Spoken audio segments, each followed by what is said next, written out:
Hello students, welcome back to Pradeep Giri commerce academy. See आज जो हम चैप्टर स्टार्ट करने जा रहे हैं दैट इज डेप्रिसिएशन। चैप्टर का नाम है डेप्रिसिएशन।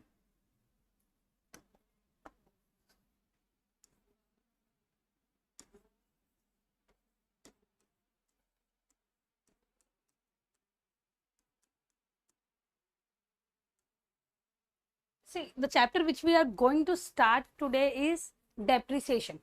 अभी now what is see depreciation क्या है, ये जानने से पहले हम देखते हैं कि डेप्रिसिएशन होता क्या है एंड एसेट्स को अप्रिशिएट करने के लिए डेप्रिसिएशन क्यों ज़रूरी है। See in day to day life, अगर हम डे टू डे लाइफ में हम बहुत सारे असेट्स यूज करते हैं, tangible as well as intangible, and वो सारे असेट्स की उनकी ओन लाइफ होती है। नहीं समझा?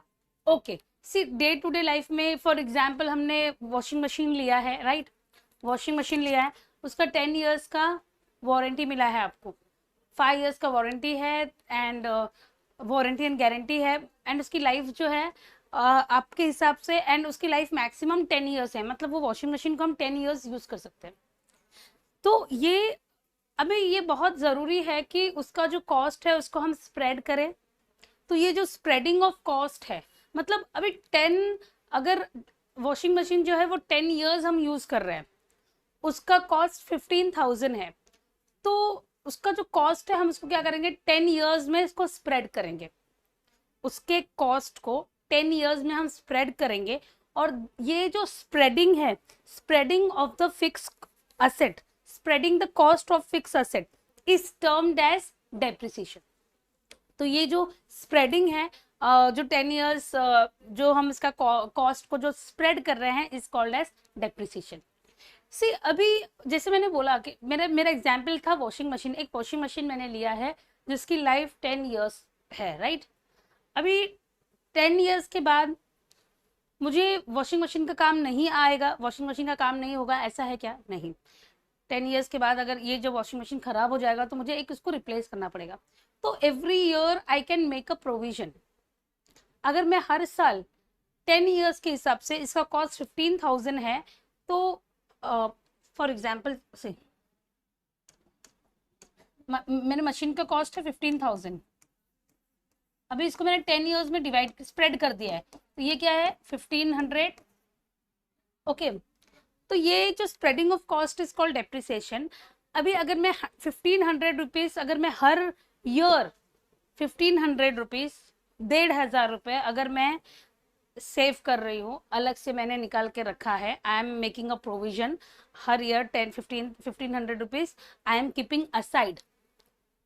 तो 10 साल के बाद I will be able to replace this washing machine, I'll be able, I'll have fund to purchase a new washing machine, right? तो ये अभी एवरी ईयर, मतलब जो अभी हम मशीन को यूज कर रहे हैं, तो उसकी वैल्यू क्या हो रही है, हर साल उसकी वैल्यू कम हो रही है, बिकॉज वो यूज हो रहा है, कंज्यूम हो रहा है, तो उसकी वैल्यू क्या होती है, कम होती है। तो this is called as depreciation. अभी अगर सी अभी हम लोग हमारे बिजनेस रिलेटेड डिस्कशन करते हैं।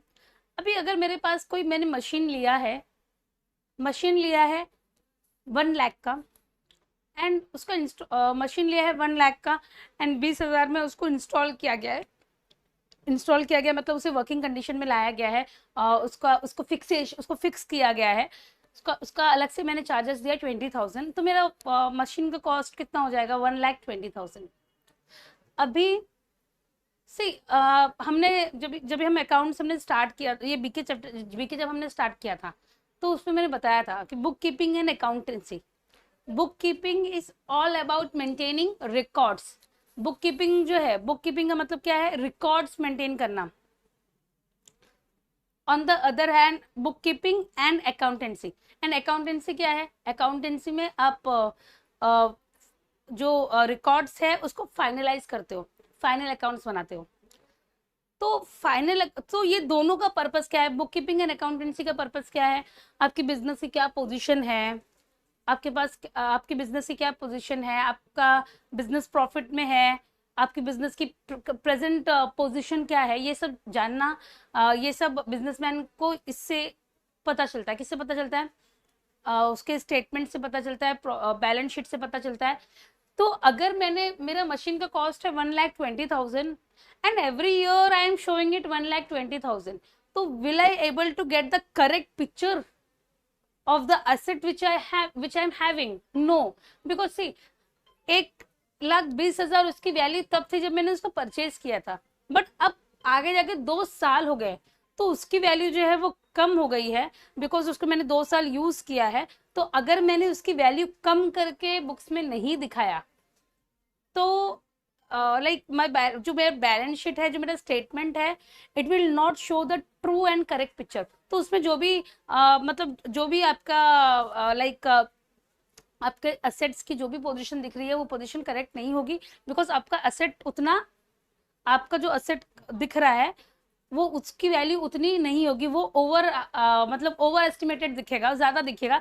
बिकॉज आपके पास जो मशीन है, जैसे मैंने बोला 1,20,000 जब स्टार्टिंग में उसका मैंने कॉस्ट स्टार्टिंग में परचेज किया था 1 लाख, देन उसका इंस्टॉलेशन चार्जेस 20,000, तो ऑल टुगेदर उसकी वैल्यू 1,20,000 थी। बट जब वो 2 साल के बाद उसकी वैल्यू 1,20,000 है क्या, अगर मैं उसको मार्केट में सेल करूंगी तो विल आई गेट 1,20,000? नो। तो वो करेक्ट अमाउंट दिखने के लिए, करेक्ट पिक्चर दिखने के लिए मशीन को क्या करना है, डेप्रिशिएट करना बहुत इंपॉर्टेंट है। जैसे उससे प्रोविजन क्रिएट होता है, एक अमाउंट असाइड होता है जिसको आप क्या कर सकते हो, एक अमाउंट असाइड रहता है जिसको आप कन्वर्ट, जिसको आप उस मशीन के यूजफुल लाइफ के बाद उसको रिप्लेस कर सकते हो। एंड आपका जो भी आपका जब आप नीड एंड इम्पोर्टेंट पढ़ेंगे तो डेप्रिसिएशन क्यों इंपॉर्टेंट, जैसे मैंने इसका एक रीजन बताया कि अगर हम हर साल मशीन को डेप्रिशिएट कर रहे हैं तो आपका जो स्टेटमेंट है उसमें करेक्ट पिक्चर दिखेगा, उसमें मतलब उसमें करेक्ट पिक्चर दिखेगा, मतलब it will show the true picture of your business. उसमें उसकी वैल्यू 1,20,000 दिखा रही है, बट वो 2 साल के बाद 3 साल के बाद उसकी वैल्यू सेम नहीं रहेगी। वैल्यू सेम नहीं रहेगी क्यों? अभी अभी मैंने परचेज किया, स्कूटी परचेज किया, 1 ईयर के बाद if I am selling it तो उसकी वैल्यू क्या होगी? मार्केट में उसकी वैल्यू कम ही होगी, बिकॉज उसको मैंने 1 ईयर क्या किया है, यूज किया है, राइट? तो ये सेम चीजें दूसरे एसेट्स पे भी अप्लाई होता है। एंड बिजनेसमैन को डेप्रिसिएशन करना बहुत जरूरी है ताकि उनका जो असेट है उसका ट्रू वैल्यू पता रहे, एंड एंड उसके साथ साथ एक प्रोविजन जमा हो जिससे वो क्या कर सकते हैं, असेट को रिप्लेस कर सकते हैं। See now will start with meaning of depreciation. The word depreciation is derived from Latin word depretium, which means reduction. See, depreciation जो word है ये एक Latin word से आया है, depretium, which means reduction. Every business concern acquires some fixed asset which are used in business for its trading activity. हर एक business में कोई मतलब हर एक बिजनेस में जो बिजनेस कंसर्न होता है, बिजनेस होता है, like they acquire some fix asset, वो कुछ असेट अपने पास रखते हैं जो उन्हें ट्रेडिंग उनके ट्रेडिंग कंसर्न जो है उसमें उस असेट से हेल्प मिलता है। See now the assets, these assets are purchased for business with an intention of permanent use and not for resale. See, अभी ये लोग जो है ये असेट को परचेज क्यों कर रहे हैं? परमानेंट यूज के लिए। ये फिक्स असेट है, इस असेट को परचेज कर रहे हैं, उनका रीजन है इसको परमानेंट यूज करने के लिए, रिसेल पर्पस के लिए यूज नहीं कर रहे हैं। ओके, तो working life of all fix asset except land decreases with the passage of time. The value of this asset decreases every year, so reduction in value of fixed asset due to wear and tear or actual use is called depreciation. See, अभी यहाँ पे क्या बोला है कि हर एक business जो है उनको फिक्स असेट्स यूज होते हैं, उनको असेट्स यूज होते हैं फॉर द ट्रेडिंग एक्टिविटी। तो working life of all fix asset, हर एक फिक्स असेट की जो वर्किंग लाइफ है वो डिक्रीज होती रहती है, हर लाइक डिक्रीज होती है विद पैसेज ऑफ टाइम। उसका जो वर्किंग लाइफ है डिक्रीज होना मीन्स कम होता है। अभी वॉशिंग मशीन जो मैंने 5 साल, मैंने वही एग्जांपल दिया था, राइट? मैंने 5 साल पहले परचेस किया था, तो स्टार्ट में वो बहुत मतलब स्टार्टिंग में बहुत अच्छा मतलब यूज हो रहा था। देन हर साल उसका वैल्यू क्या हो रहा है, कम हो रहा है, बिकॉज वो यूज हो रहा है, तो उसकी वैल्यू जो है वो क्या हो रही है, रेड्यूस हो रही है। तो इसका वर्किंग लाइफ कम होता है with the passage of time. Every fix asset except land, land की वैल्यू कभी कम नहीं होती है, उसके अलावा जितने भी अदर फिक्स असेट्स हैं उनकी वैल्यू क्या होती है, कम होती है every year with the passage of time. So ये जो रिडक्शन है इन द वैल्यू, ये जो रिडक्शन है in the value, it is called as depreciation. अभी आगे दिया है, depreciation is defined as shrinking in value of an asset due to wear and tear, passage of time, obsolescence. Unless depreciation is charged to the revenue, the true income of the business cannot be ascertained properly and we cannot make provision for the replacement. See, अगर properly depreciation charge नहीं हुआ है तो आपका जो business है वो true picture नहीं दिखा सकता। ट्रू लाइक आपका जो like you will not come to know कि आपके बिजनेस का ट्रू इनकम कितना है, what is the present position, actual position आपको असर्टेन मीन्स आप उसको फाइंड आउट नहीं कर सकते, आपको नहीं पता चलेगा। Because see the very first thing, जिस असेट का वैल्यू मैं 1,20,000 दिखा रही हूँ, 3-4 साल के बाद उसका वैल्यू 1,20,000 नहीं है, तो करेक्ट पिक्चर उससे नहीं शो होगा, राइट। तो उसके लिए भी एंड एक प्रोविजन क्रिएट हो, प्रोविजन क्रिएट मतलब 10 इयर्स में जैसे मैंने वॉशिंग मशीन का आपको बताया था कि मेरा वॉशिंग मशीन का कॉस्ट है 15,000 एंड 10 साल 10 इयर्स का उसका लाइफ है, तो अगर every year I am keeping 1,500 aside, हर साल अगर मैं 1,500 रुपया अगर मैं साइड में रख रही हूँ, तो 10 इयर्स में I have the amount to replace the washing machine. वो जो असेट मेरा है उसको रिप्लेस करने का अमाउंट मेरे पास होगा। So this is called as depreciation. अभी नेक्स्ट है causes of depreciation.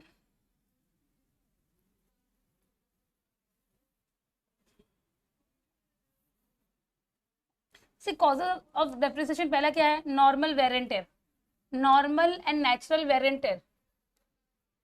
C normal and natural wear and tear मतलब naturally because of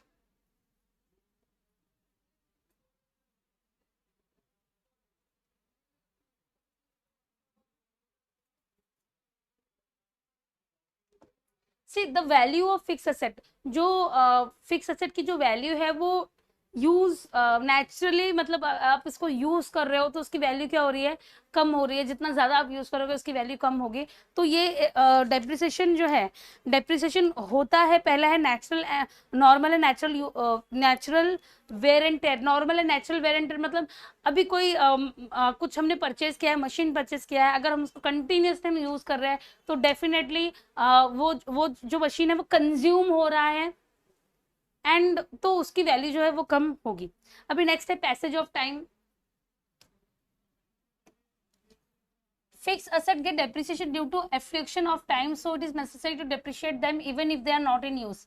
patent, trademark, copyright, सिर्फ फिक्स असेट जो रहता है कुछ जो इनटेंजिबल होते हैं, सी उसका अगर वैल्यू अगर आपने उसका कॉपीराइट किया है 5 साल के लिए, 10 साल के लिए, समझो आपका कोई मॉडल है एंड उसका आपने क्या किया है, उसका आपने कॉपीराइट किया है, तो उसकी value even if you are not using it तो भी वो उसका अगर आपने 10 इयर्स किया है, 5 इयर्स किया, तो उसके बाद उसकी वैल्यू क्या होगी, कम होगी। तो ये भी है कि पैसेज ऑफ टाइम से भी वैल्यू क्या होती है, कम होती है। Next is obsolescence. On account of technology development or changes in technique of production, the old asset becomes obsolete. See, on account of technological development, अगर आपने कोई asset purchase किया है, आपने कोई मशीन परचेज किया है एंड मार्केट में कोई अपडेटेड एडवांस मशीन आया है जो मल्टी फंक्शनल है, तो बट ऑब्वियस आपकी जो मशीन है उसकी वैल्यू कम हो जाएगी बिकॉज वो आउटडेटेड हो जाएगा।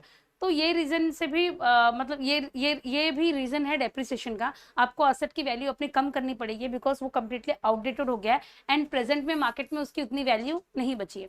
अभी नेक्स्ट है डिप्लीशन।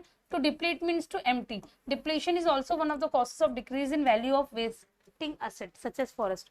सी ये तो डिप्लीशन मतलब से कुछ रिसोर्सेस ऐसे हैं जो डिप्लीट हो रहे हैं, खत्म हो रहे हैं एंड वन डे वो कम्प्लीटली एम्प्टी हो जाएंगे, राइट। तो उसका भी डेप्रिसिएशन, एम्प्टी होना मतलब वो नॉन रिन्यूएबल है, वो रिन्यू नहीं हो सकता and it is on the verge of ending, खत्म होने के कगार पे आ गया है।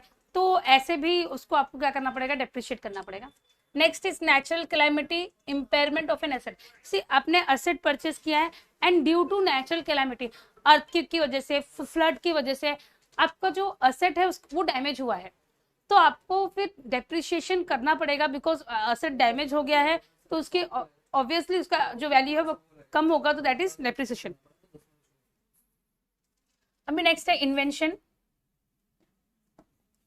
सी ये ऑब्सोल्यूट जैसा ही है। इन्वेंशन मतलब जब मार्केट में कोई न्यू टेक्नोलॉजी आ जाती है, कुछ नया इन्वेंशन आ जाता है, तो जो जो असेट्स है जो आउटडेटेड हो चुके हैं उसकी वैल्यू बट ऑब्वियस जो है वो कम हो जाती है।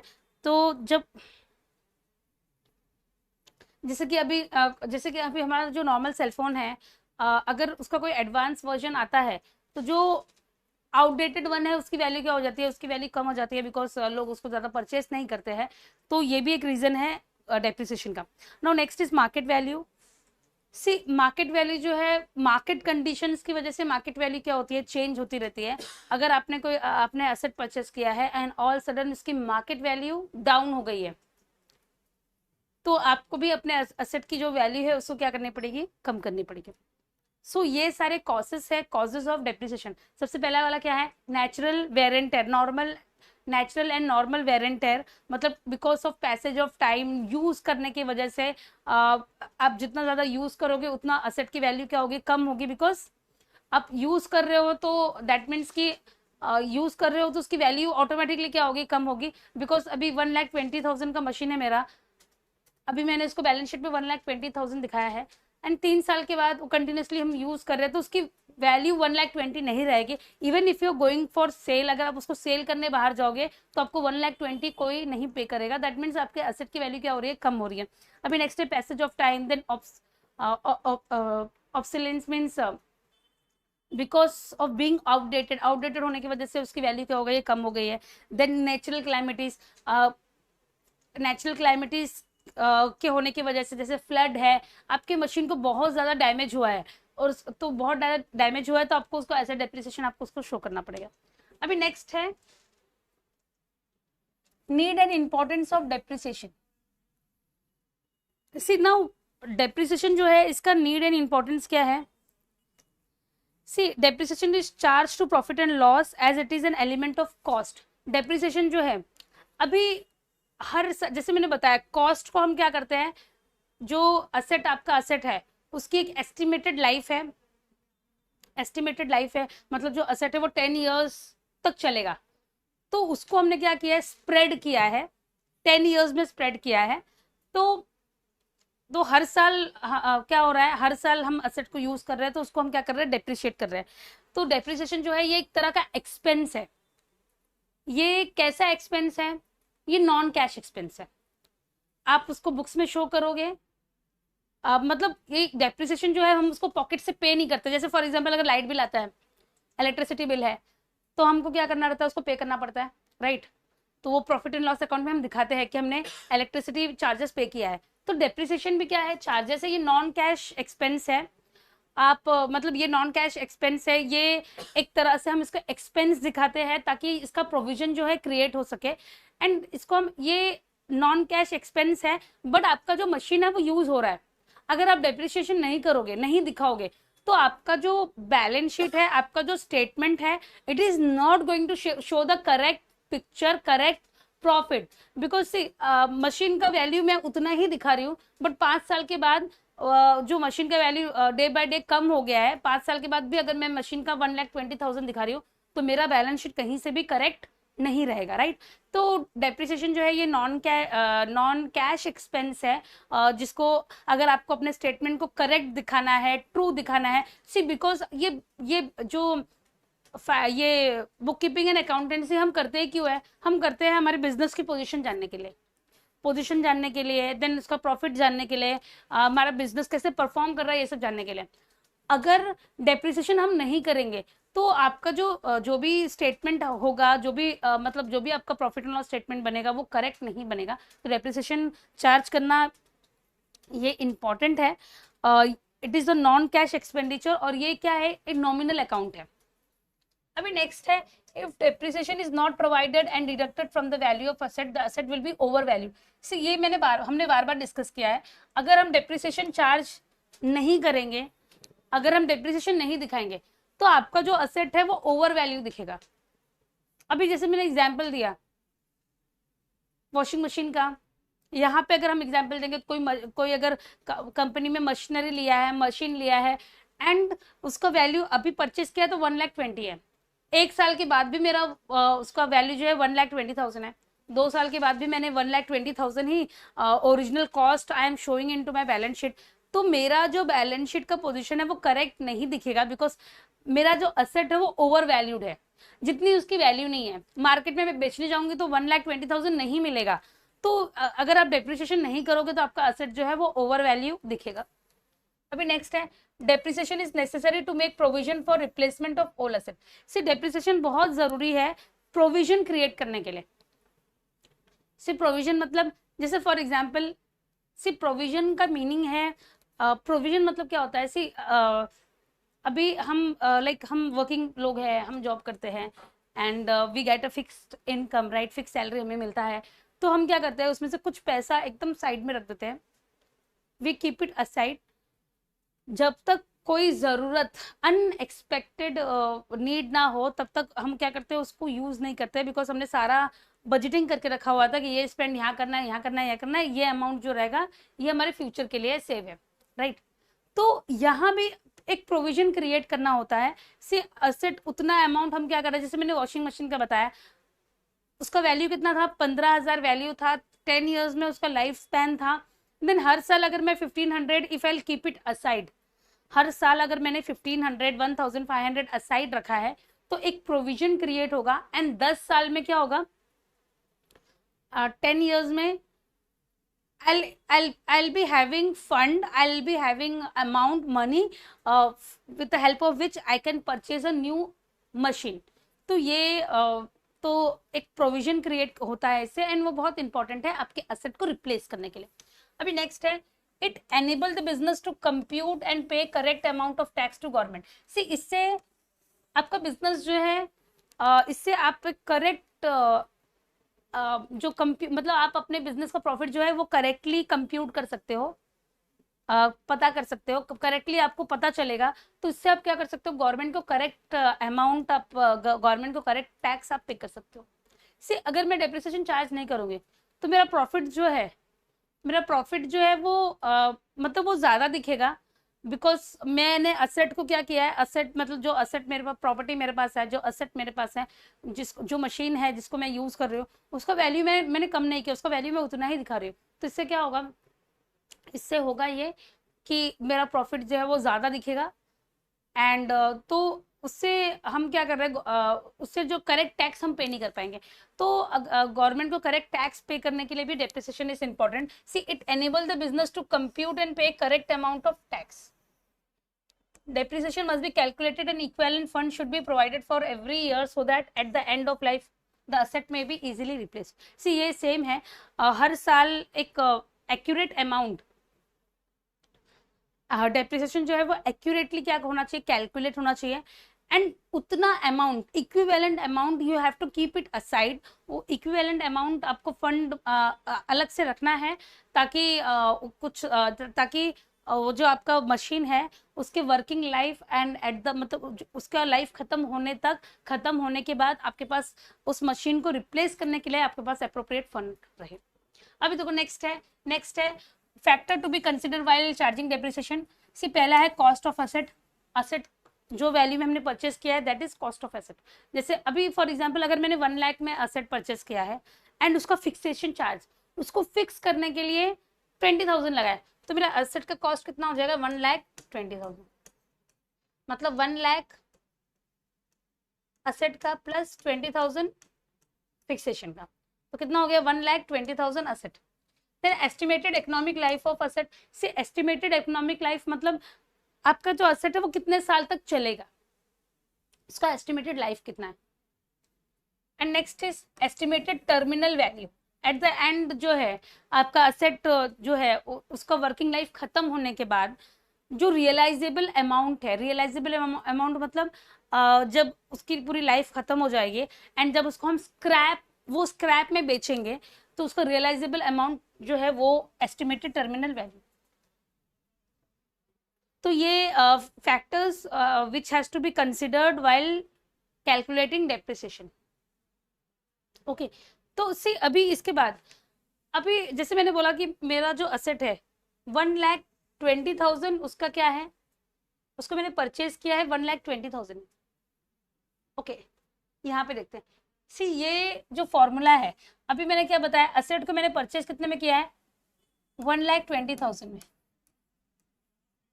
ओके, 1,20,000 में मतलब 1 लाख मेरा असेट का, देन 20,000 फिक्सेशन। वो जो फिक्सेशन अमाउंट है वो भी असेट की वजह से खर्च हुआ है, तो 1,20,000 मेरा असेट है। देन से जब ये मेरे असेट की वैल्यू, जब मतलब असेट का जो है, असेट जो मेरा है वो उसका एस्टिमेटेड लाइफ कितना है, उसका एस्टिमेटेड लाइफ 10 ईयर्स है। ओके, एस्टिमेटेड लाइफ मतलब ये जो असेट है वो कितने साल तक चल सकता है, तो वो 10 ईयर्स है।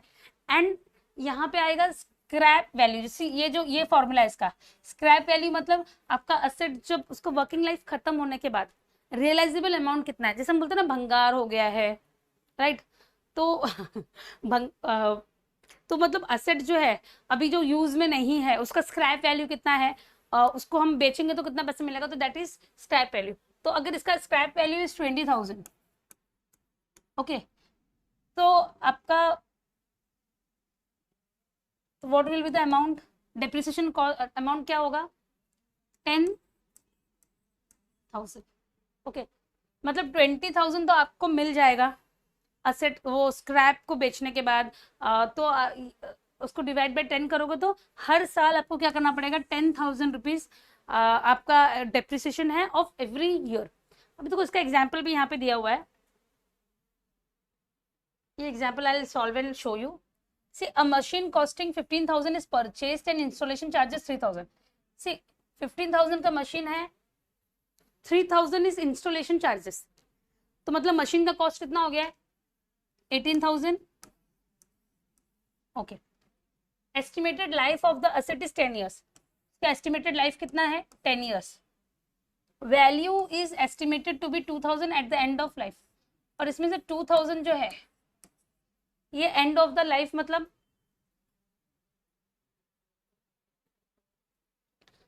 जब असेट जो है, असेट पूरी तरह से खराब हो जाएगा, मतलब ये पूरी तरह से इसकी मतलब इसकी वर्किंग लाइफ खत्म हो जाएगी। तो जैसे मैंने बोला ना कि इसको आप बेचोगे, जैसे भंगार हम बेचते हैं तो कितना पैसा मिलता है, वैसे ही सेम यहाँ पे 18,000 इसकी 18,000 जो है, 18,000 क्या है, 18,000 इसका असेट का वैल्यू है, माइनस 2,000, 16,000 अपॉन 10। देन इसका पर एनम कितना होगा, 1,600 जो है, ये डेप्रिसिएशन है पर एनम, मतलब every year you have to charge 1,600 as depreciation. तो हर साल हम क्या करेंगे, 1,600 क्या करेंगे, डेप्रिसिएशन चार्ज करेंगे। सी अगर आपके असेट के लिए परसेंटेज मतलब आपका जो असेट है उस पर डेप्रिसिएशन कितना, उसका परसेंटेज दिया होगा, अगर परसेंटेज नहीं दिया होगा तो आपको ये इंफॉर्मेशन मिलेगा, जैसे कि कॉस्ट उसका 15,000 है, देन 3,000 इंस्टॉलेशन है, एस्टिमेटेड लाइफ 10 ईयर्स है, देन आपको ये फॉर्मूला यूज करके आपको क्या करना है, डेप्रिसिएशन आपको फाइंड आउट करना है। तो आई होप यहाँ पे थिंग्स बहुत क्लियर है, एंड जब हमारा प्रैक्टिकल प्रॉब्लम सॉल्व होगा तो आपका जो डाउट है वो भी क्लियर हो जाएगा। So will and today, and next time में हम ये कुछ प्रैक्टिकल कुछ प्रॉब्लम्स एंड वो लेकर आएंगे। Okay, thank you.